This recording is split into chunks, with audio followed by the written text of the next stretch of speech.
السلام عليكم. لا تنسوا الاعجاب بالفيديو والاشتراك في القناة تشجيعا لنا لنستمر بنشر المزيد إن شاء الله.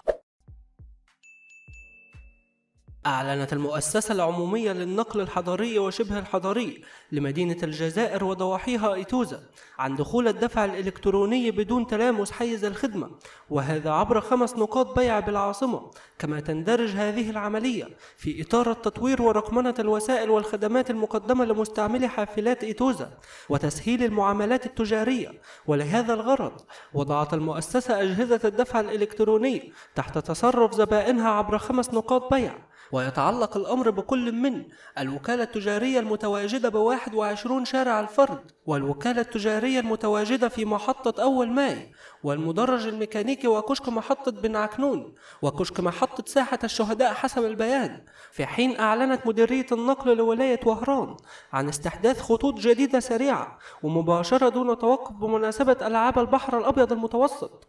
كما تم تدعيم حظيرة النقل الحضري وشبه الحضري ب110 حافلة لتغطية العجز المسجل على مستوى بعض الخطوط. وفي الأخير شكرا لكم والسلام عليكم ورحمة الله وبركاته.